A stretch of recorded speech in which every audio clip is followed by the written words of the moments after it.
Code Malayalam interview സീരീസിൽ നമുക്ക് ഇപ്പോൾ ഒരു ജാവാസ്ക്രിപ്റ്റ് ക്വസ്റ്റ്യൻ നോക്കാം. ക്വസ്റ്റ്യൻ ഇതാണ്: എന്താണ് പ്രോമിസ്? സോ നമ്മൾ കഴിഞ്ഞ വീഡിയോയിൽ പറഞ്ഞു API വിളിക്കുമ്പോൾ നമ്മൾ ഇതുപോലെ കോൾ ബാക്കുകളാണ് കൊടുക്കാറ്. ഈ കോൾ ബാക്കിന്റെ ഒരു ചെറിയൊരു പ്രശ്നം എന്താണെന്ന് വെച്ച് കഴിഞ്ഞാൽ കോഡ് മാനേജ് ചെയ്യാനൊക്കെ ഒരു ഇത്തിരി പാടാവും. സോ ഫോർ എക്സാമ്പിൾ നമുക്ക് ഇതൊന്ന് കുറച്ച് അറേഞ്ച് ചെയ്യാം, നമുക്കിത് എക്സ്പോർട്ട് ചെയ്യാം.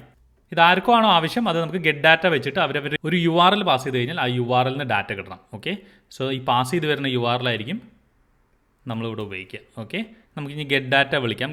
ഗെറ്റ് ഡാറ്റ, എന്നിട്ട് നമുക്ക് ആവശ്യമുള്ള ഡാറ്റ നമുക്ക് URL ഏതാണെന്ന് പറഞ്ഞു കൊടുത്താൽ മതി. ഓക്കെ, സോ നമുക്ക് ഡാറ്റ കിട്ടാൻ const data is equal to ഇങ്ങനെ റിട്ടേൺ വാല്യൂവിൽ നമുക്ക് ഡാറ്റ എടുക്കാൻ പറ്റത്തില്ല. കാരണം എന്താണെന്ന് വെച്ച് കഴിഞ്ഞാൽ ഈ ഗെറ്റ് ഡാറ്റ എന്ന് പറഞ്ഞ ഫംഗ്ഷൻ വിളിക്കുന്ന അസിൻക്രണസ് ആയിട്ടാണ്. റിട്ടേൺ നേരത്തെ നടക്കും, കുറച്ച് കഴിഞ്ഞിട്ടായിരിക്കും ഈ റെസ്പോൺസ് വന്നിട്ട് ഈ ഫംഗ്ഷൻ വിളിക്കുന്നത്. അപ്പോൾ റെസ്പോൺസ് വന്ന ശേഷമേ നമുക്ക് ഇവിടെ ഡാറ്റ കിട്ടത്തുള്ളൂ. സോ അങ്ങനത്തെ കേസിൽ കോൾ ബാക്ക് ഫംഗ്ഷൻ തന്നെ കൊടുക്കണം. ഇതിനകത്ത് ഡാറ്റ വരും എന്ന രീതിയിലാക്കാം. ഓക്കെ, സോ നമ്മൾ ഗെറ്റ് ഡാറ്റയ്ക്കകത്ത് രണ്ടാമത്തെ ആർഗ്യുമെന്റ് കോൾ ബാക്ക് ഫംഗ്ഷൻ ആയിരിക്കും. സോ നമുക്ക് ഡാറ്റ എപ്പോൾ കിട്ടുന്നോ ആ കിട്ടുന്ന സമയത്ത് നമുക്കിവിടെ കോൾ ബാക്ക് വിളിക്കാം. ഓക്കെ, സോ അങ്ങനെ വിളിക്കുന്ന സമയത്ത് നമുക്ക് ഇനി ആ ഡാറ്റ ഒന്ന് പ്രിന്റ് ചെയ്ത് നോക്കാം.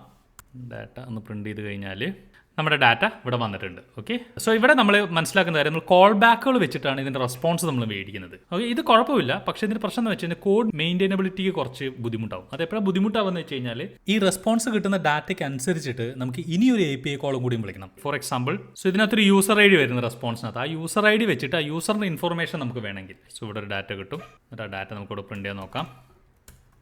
യൂസറിൻ്റെ ഇൻഫർമേഷൻ അവിടെ പ്രിന്റ് ചെയ്തിട്ടുണ്ട്. ഓക്കെ, സോ ഇവിടെ നോക്കിക്കഴിഞ്ഞ സമയത്ത് ഒരു കോൾ ബാക്കിന് അകത്താണ് വേറെ കോൾ ബാക്ക് വരുന്നത്. സോ ഇങ്ങനെ എഴുതുന്നതിൽ ബുദ്ധിമുട്ട് എന്താണെന്ന് വെച്ച് കഴിഞ്ഞാൽ നമ്മളിത് ഒരുപാട് API കോളുകൾ വരുമ്പോൾ സോ അത് കാണിക്കുമ്പോൾ നമുക്ക് അതിൻ്റെ ബുദ്ധിമുട്ട് മനസ്സിലാകത്തില്ല.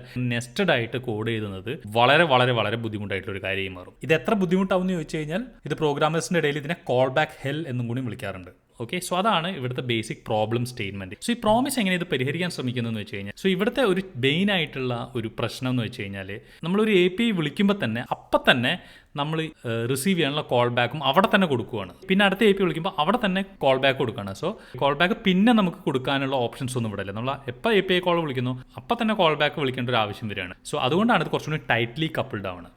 ഓക്കെ, സോ പ്രോമിസ് ഇതെങ്ങനെ സോൾവ് ചെയ്യുന്നത് വെച്ച് കഴിഞ്ഞാൽ, പ്രോമിസ് ഒരു ഒബ്ജക്റ്റാണ്. ആ ഒരു ഒബ്ജക്റ്റിനകത്ത് ഈ പറയുന്ന ഡാറ്റ സൂക്ഷിച്ച് വെക്കാനുള്ള ഒരു കഴിവുണ്ട്. പ്രോമിസ് എന്ന് പറയുന്ന ഒബ്ജക്റ്റിനകത്ത് ഈ ഡാറ്റ സൂക്ഷിച്ച് വെച്ച് കഴിഞ്ഞാൽ നമുക്കിത് എപ്പോൾ ആവശ്യമുണ്ടോ അപ്പോൾ ഉപയോഗിച്ചാൽ മതി. ഓക്കെ, അതായത് കോൾ വിളിക്കുമ്പോൾ തന്നെ ഈ കോൾ ബാക്ക് പറഞ്ഞു കൊടുക്കണമെന്ന് ആവശ്യമില്ല. നമുക്ക് എപ്പോഴാണോ ആവശ്യം അപ്പോൾ നമുക്ക് ആ ഒബ്ജക്റ്റിനകത്ത് കോൾ ബാക്ക് കൊടുത്തിട്ട് നമുക്ക് ഡാറ്റ എടുക്കാൻ പറ്റും.